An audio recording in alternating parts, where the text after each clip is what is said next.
Teleamazonas presenta 24 horas con Astrid Singre.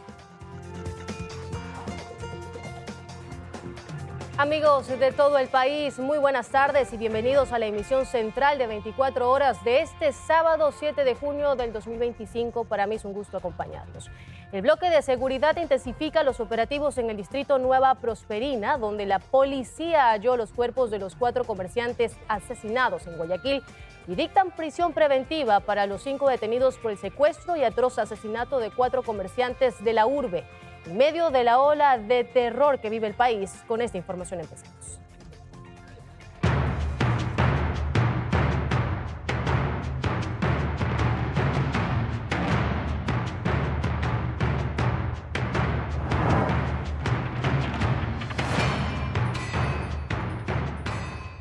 Fiscalía y Consejo de la Judicatura se responsabilizan mutuamente de la liberación de 2 de los mentalizadores del secuestro y asesinato de los 4 comerciantes en Guayaquil. En medio de una ola de cuestionamientos al sistema de justicia, se dictó prisión preventiva para los 5 detenidos por este caso. Carlos Zacoto nos tiene la información. Adelante, Carlos, te escuchamos. Muy buenas tardes. Sí, ¿qué tal, Astrid? Buenas tardes. 3 hombres y 2 mujeres permanecerán en la penitenciaría de Litoral y en la cárcel de mujeres mientras continúa este caso de secuestro extorsivo con muerte.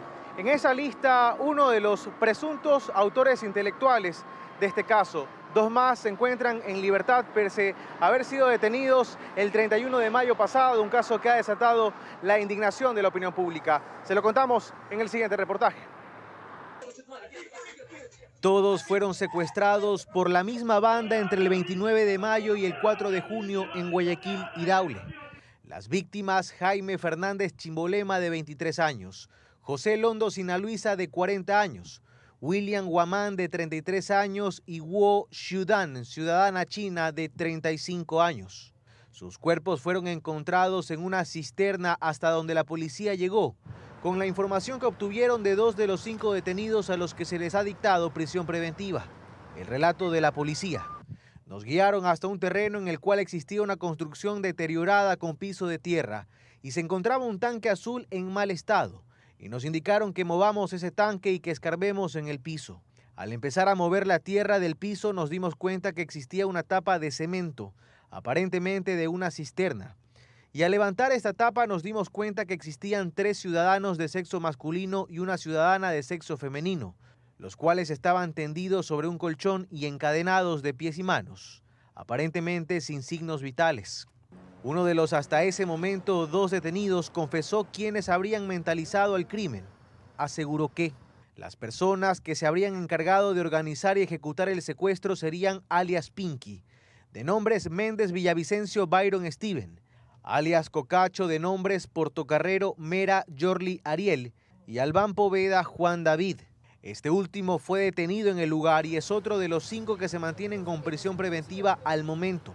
Sin embargo, Byron Steven Méndez y Yorli Portocarrero se encuentran en libertad, pese a haber sido detenidos el 31 de mayo, 2 días después del secuestro de la comerciante Guo Xiudan, pese a haber sido captados en video, e incluso pese a que uno de ellos, Byron Méndez, confesó. El parte policial es claro.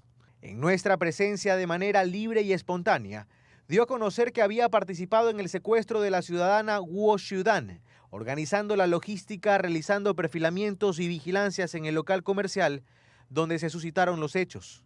Pero en la audiencia de formulación de cargos, el fiscal Rómulo Sevilla solo pidió medidas alternativas a la prisión preventiva para él. Para su compinche sí solicitó que se le dicte prisión. El juez Juan Pablo Pulgarín dispuso, sin embargo, que los 2 queden libres, que se les impida salir del país y que se presenten cada lunes ante el fiscal. Al momento de esa decisión, la comerciante asiática, la primera secuestrada por esta banda, aún no había sido ubicada.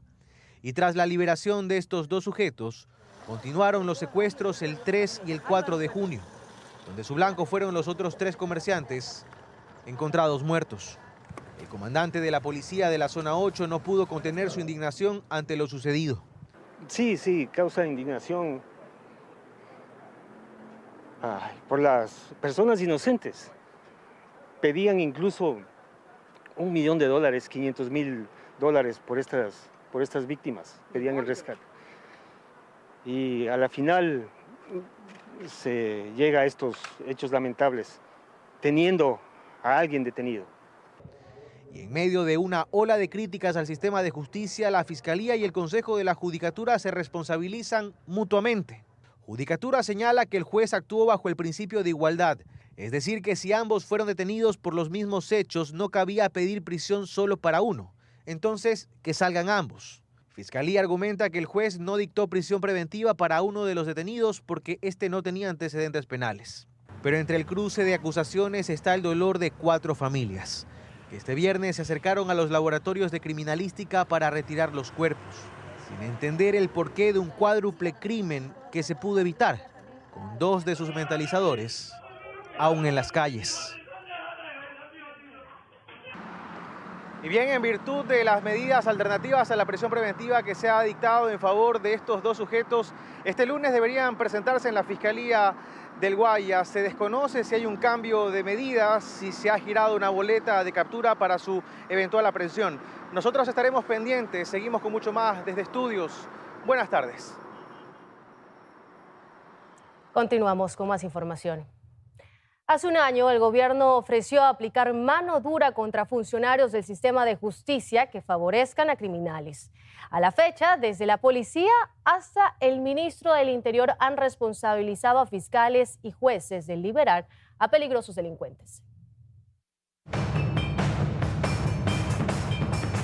Que el aumento de la violencia criminal encontraba respuesta en decisiones judiciales favorables al crimen, reconocía hace más de un año el presidente de la República, Daniel Noboa, quien en una entrevista radial advertía con procesar a jueces y fiscales que fallen a favor de terroristas. Nosotros consideraremos a los jueces y fiscales que apoyen a líderes identificados de estos grupos terroristas también como parte del grupo terrorista. Pero poco ha cambiado. Así lo reconoció esta misma semana el ministro del Interior, John Reinberg, refiriéndose a un caso en Guayaquil de fatal desenlace, en el que los secuestradores fueron detenidos y luego liberados pese a las pruebas. Un secuestro, grabado, video, los aprendimos. La fiscal no presentó, no pidió la prisión. Habiendo video, no pidió la prisión y estas personas quedaron en libertad. Y a esa indignación ya se suman, sin temor a decirlo en cámara, oficiales de la policía, que sienten que el problema es sobre todo la impunidad que envalentona el crimen y frustra a la fuerza pública. Prácticamente nosotros sí, como policía, sentimos una molestia en vista de que no existe la articulación y no existe el apoyo del sistema de justicia. Pero si ellos los liberen a los detenidos, la Policía Nacional seguirá trabajando, cumpliendo con su misión. Hemos nosotros incansablemente aprendido en flagrancia, ha habido inclusive uso legítimo de la fuerza, en el cual les dan medidas sustitutivas o simplemente les dejan en libertad. Incluso en medio de atentados terroristas en la bahía de Guayaquil, la policía reconoció que en promedio 7 de cada 10 detenidos por extorsión en esa zona salen libres. Y las cifras del gobierno hablan de un incremento del 179% en las extorsiones entre 2022 y 2024. 692 se reportaron entre enero y abril de 2025. En tanto que los secuestros extorsivos aumentaron en un 124% entre 2022 y 2024. Y hasta abril de 2025 se contaban 417 casos. Esto tomando en cuenta que muchos no se denuncian. Y es que no hay confianza en el sistema de justicia, se reconoce. Y su colaboración desde el gobierno es ya un llamado desesperado. Carlos Acoto, Teleamazonas. Y tras el hallazgo de los cuerpos de los 4 comerciantes del distrito Nueva Prosperina, el bloque de seguridad ejecutó un mega operativo en ese punto en el noreste de Guayaquil. Allí allanaron más de 200 viviendas y se detuvo a 25 personas. Paula Kuhn con los detalles. Buenas tardes, Paula. Muy buenas tardes, así es. La madrugada de este sábado se realizó el operativo denominado Apolo 19 por parte del bloque de seguridad que contó con la presencia del ministro del Interior, además del comandante general de la Policía Nacional. Se allanaron aproximadamente 260 viviendas y dejó como resultado la detención de 15 personas, además de la captura de 10 que contaban con boleta. A continuación les mostramos los detalles. Armas de fuego, droga, uniformes militares y hasta figuras de la Santa Muerte. Esta madrugada, un contingente de 250 servidores policiales y 70 militares realizaron intervenciones tácticas en sectores estratégicos del distrito Nueva Prosperina, al noroeste de Guayaquil. En este lugar, la mañana del viernes fueron encontrados 4 cuerpos de comerciantes secuestrados y asesinados. Ahí van los cuerpos. Combatiendo el crimen, combatiendo el secuestro, combatiendo la extorsión, combatiendo el sicariato. Hemos debilitado a 3 grupos que trabajan aquí en esta zona. Tiguerones, comprendido entre Fénix y Fatales, y también a los igualitos. En la intervención denominada Apolo 19, que abarcó sitios como Nueva Prosperina y Flor de Bastión, se allanaron más de 260 viviendas. Salga. Gracias, por favor, gracias. Se detuvo a 25 sospechosos, 10 de ellos con boleta de captura. De aquí salen a realizar las extorsiones, los secuestros y muchas veces son utilizadas como centro para mantenerlos en cautiverio a las personas que son secuestradas. En los inmuebles incautaron 21 armas de fuego, 8 motos, 11 terminales móviles, además de droga, dinero en efectivo, entre otros artículos. Vehículos son utilizados para los carros para secuestros y las motos para sicariato y para extorsión. Tras el operativo, el ministro del Interior envió un mensaje a jueces y fiscales. Señores fiscales, señores jueces, vamos a estar muy atentos a los resultados de este y de todos los operativos que está realizando el bloque de seguridad. Tenemos personal, Policía Nacional y Fuerzas Armadas arriesgando todos los días su vida por dar seguridad a los ecuatorianos. Ustedes hagan su parte. Instó al trabajo en equipo y resaltó que estarán al pendiente de la labor que ellos hagan. Se intervinieron 62 puntos específicos previamente identificados como centros de operaciones criminales. Este mega operativo denominado Apolo 19 en Nueva Prosperina se da tras el hallazgo de la madrugada de este viernes de 4 comerciantes que habían sido secuestrados en días pasados y que fueron hallados en una cisterna en un terreno de la cooperativa Nueva Frontera. Esta es la información. Buenas tardes. Gracias, Paula. Ahora preste atención a las siguientes imágenes. Un ciudadano que se disponía a salir en su vehículo fue interceptado por varios sujetos distribuidos en 4 motocicletas. Según versiones preliminares, los antisociales intentaron llevarse el automotor, pero el conductor logró evadir a los delincuentes y se fue del sitio en su automóvil. El hecho ocurrió en Urdenor 1, donde sus ciudadanos dicen vivir en zozobra por los continuos robos. Uniformados de la policía, de las Fuerzas Armadas y de la Comisión de Tránsito del Ecuador realizaron un operativo conjunto en la avenida Francisco de Orellana, con énfasis en la ciudad de La Alborada, donde previamente hallaron un artefacto explosivo afuera de un negocio. Los controles incluyen revisión de vehículos y el adecuado uso también de la vía pública, ya que en algunos casos se ha detectado a ciudadanos bebiendo en las calles, generando así desorden y caos.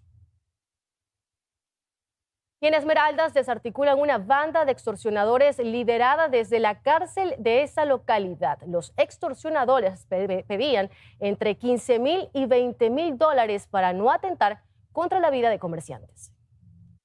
Una banda delictiva dedicada a la extorsión fue desarticulada por la Policía Nacional el pasado 5 de junio. Esto tras un operativo ejecutado en coordinación con el bloque de seguridad.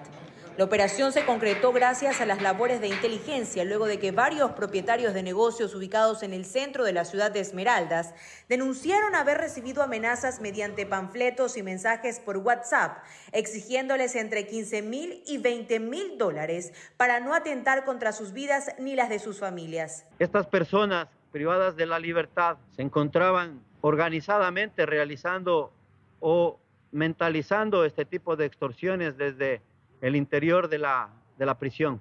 Según la policía, los cabecillas de esta estructura criminal, todos integrantes del grupo delictivo Los Tiguerones, operaban desde el interior del centro penitenciario. Fueron identificados como Eric Paolo M., Mártires Arminzo G. y Limber Glevit C., todos con antecedentes por violación y tráfico de drogas. A estas acciones se suman las capturas de Heidi Estefanía C., de 30 años, y Luis Fernando P., de 36, quienes habrían participado directamente en la recolección del dinero y las amenazas en las calles. Las autoridades reiteran su llamado a denunciar estos delitos. Además, la policía asegura que continuarán intensificando las operaciones de intervención para frenar el avance del crimen organizado que, pese al encierro, siguen operando desde los centros penitenciarios. Sofía Weir, Teleamazonas.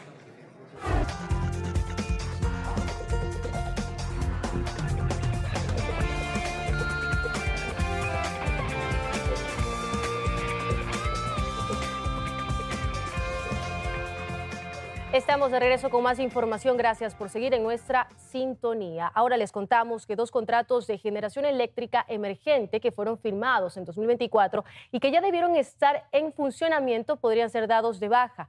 Esto tras los incumplimientos de las 2 empresas que hasta ahora no han generado ni 1 megavatio. 3 proyectos de generación eléctrica firmados en agosto del 2024 debieron estar operativos en noviembre y diciembre del mismo año. El Salitral y Quevedo de la empresa Progen para generar 150 megavatios en total y Esmeraldas contratado a la empresa Austral Technical Management con 91 megavatios. No obstante, en ambos casos habrían incumplimientos graves y esto ha sido señalado también por parte de la Comisión Anticorrupción, que pide la intervención urgente de Contraloría. Tiene una responsabilidad frente a lo que ha significado la demostración y la constatación de un manejo irregular en la contratación con Progen y con Austral.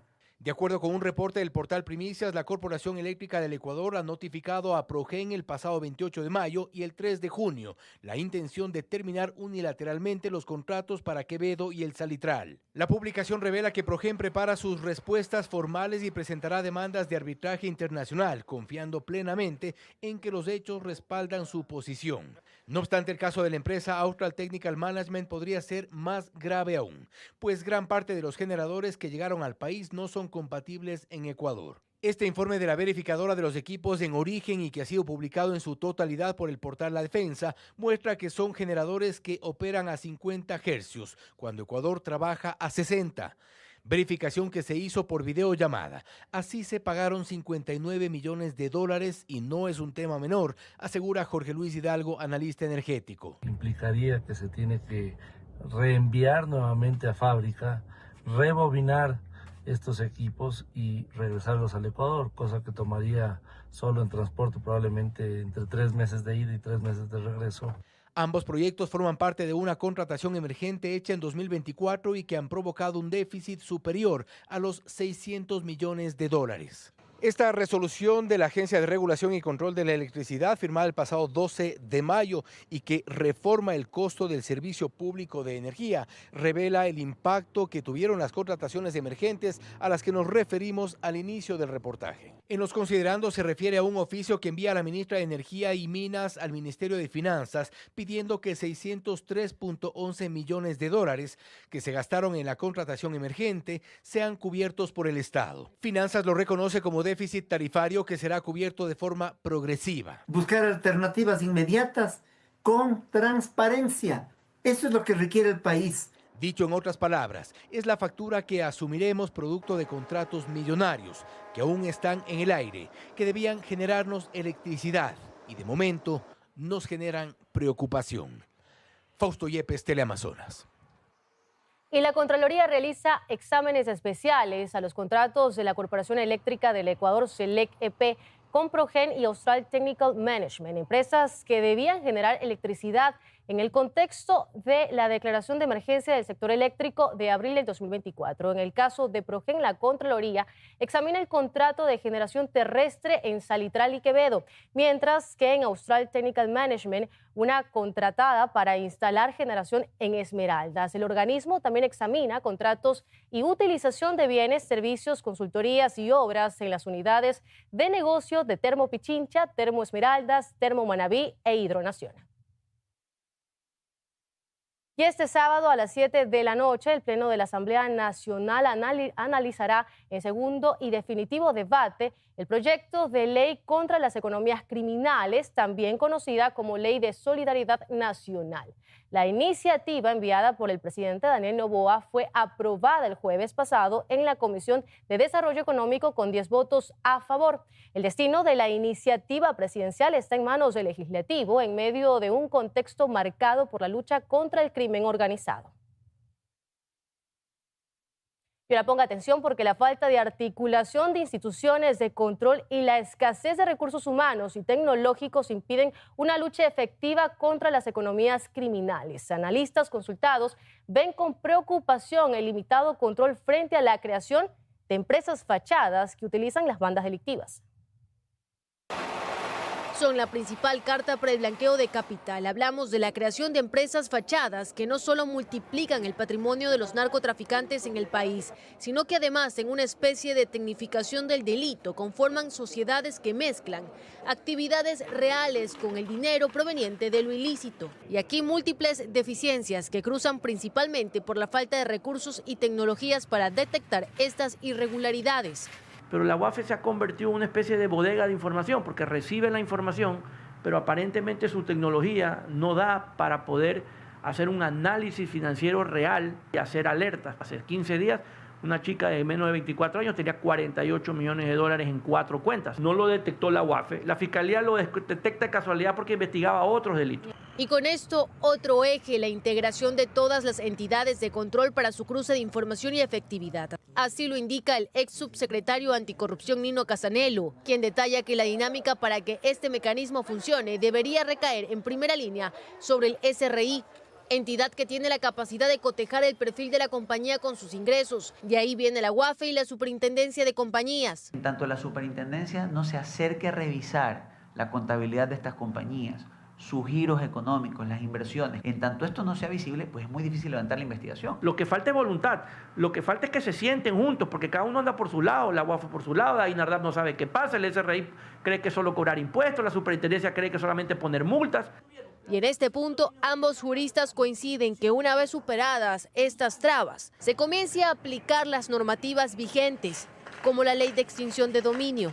La única forma es que esta gente se dé cuenta, ok, voy a hacer plata, sí, pero cuando el Estado se dé cuenta, no solo te va a meter preso, te va a quitar los bienes, los va a revertir a favor del Estado. Entonces, trabaja para nosotros. Si yo hago cumplir la ley, tarde o temprano los voy a asfixiar, aún desde una lógica económica como para que se lo digan. Está muy difícil estructurar el negocio en Ecuador, trasladarlo a otra parte. Astrid Singre, Teleamazonas.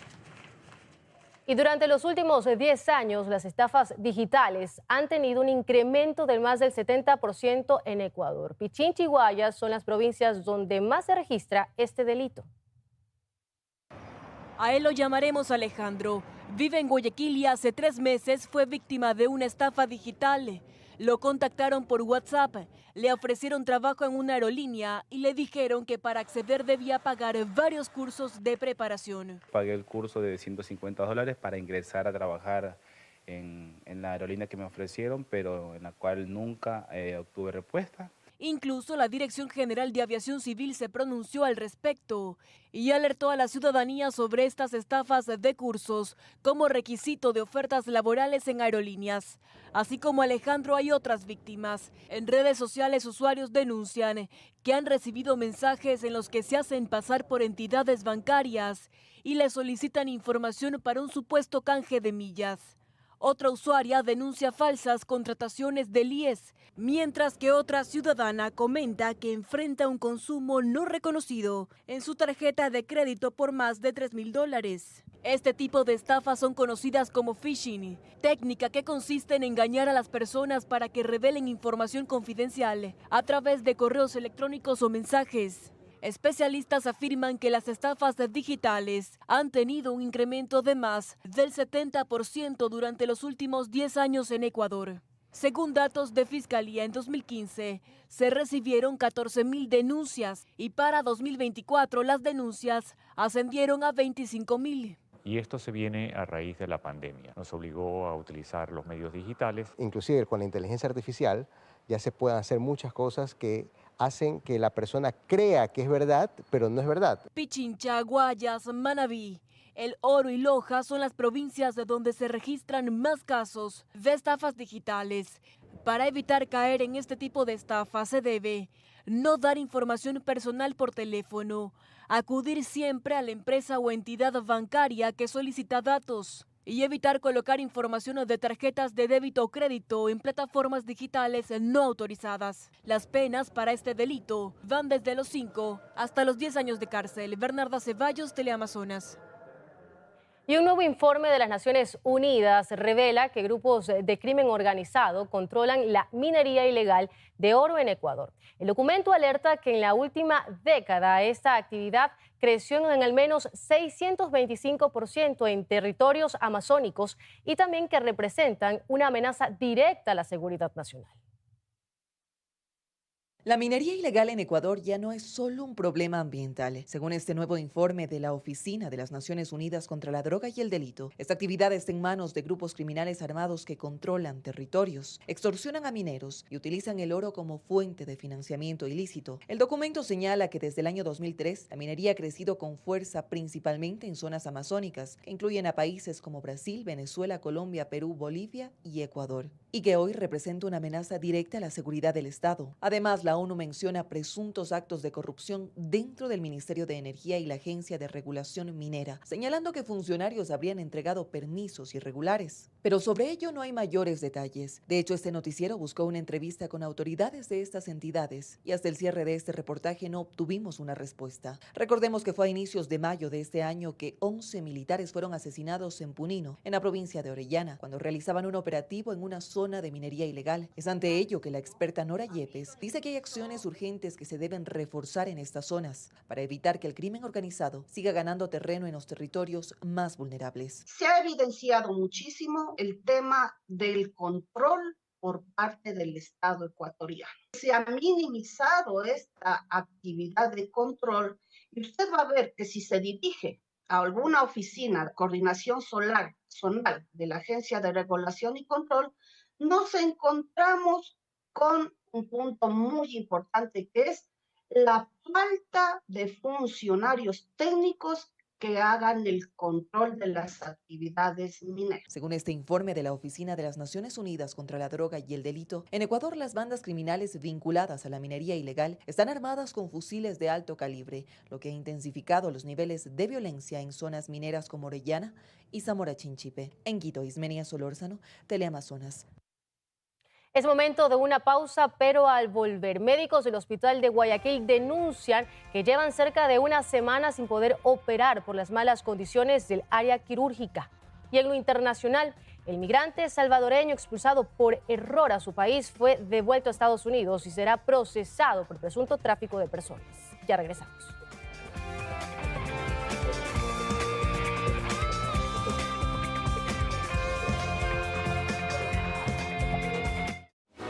Hoy, las cosas se calientan en la edad de hielo.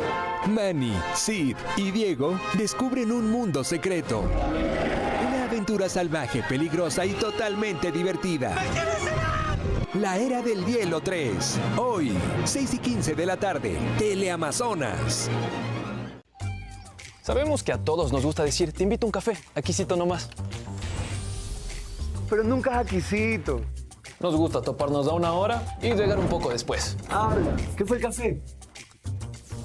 Y nos gusta el café con el balance perfecto entre su sabor y aroma para tomarlo a cualquier hora. Este café estaba cansísimo. Por eso llegó el nuevo Colcafé balanceado liofilizado. Así como nos gusta, Colcafé celebra tus gustos. Hoy, en Sinfonía de Motores, nuestro análisis del polémico Gran Premio de España con Max Verstappen descontrolado y sancionado, mientras que los pilotos de McLaren, Norris y Piastri, continúan en su lucha aparte por el título, con la conducción de Jean-Pierre Michelet, 11 de la noche por Teleamazonas.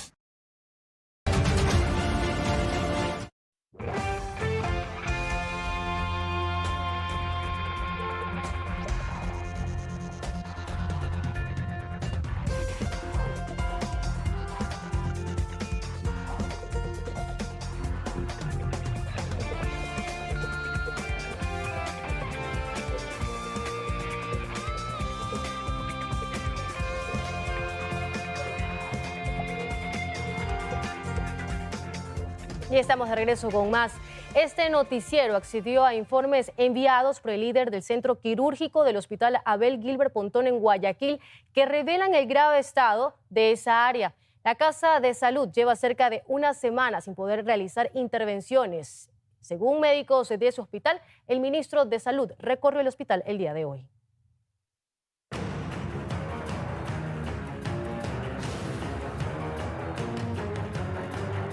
Estas son las condiciones por las que pacientes y personal sanitario del Hospital Abel Gilbert Pontón de Guayaquil tienen que pasar día a día.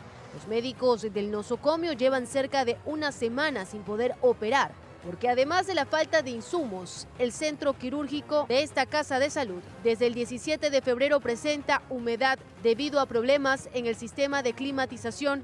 Así consta en este informe en el que se advierte que las afectaciones ponen en riesgo la seguridad de los pacientes, del personal y el funcionamiento de los equipos. Pero no es todo. En un documento anterior con fecha de agosto del 2024 ya se adelantaban estas afectaciones, que además también acumulaba, por ejemplo, problemas con pisos rotos, daños en la mesa quirúrgica y brote de bacterias multiresistentes con nexo epidemiológico. Este noticiero entrevistó un galeno de esta casa de salud quien anónimamente detalló las actuales circunstancias en las que atiende. En el mes de octubre no sirve el servicio de esterilización y se están solicitando otros hospitales que cada vez te dan menos contingencia y la administración, a pesar de los 10.000 informes que existen, no ha podido dar una solución, tanto así que ya llevamos más de 72 horas sin poder realizar alguna intervención porque los quirófanos no prestan la debida seguridad higiénica y de control de infecciones que todo hospital de tercer nivel lo necesita.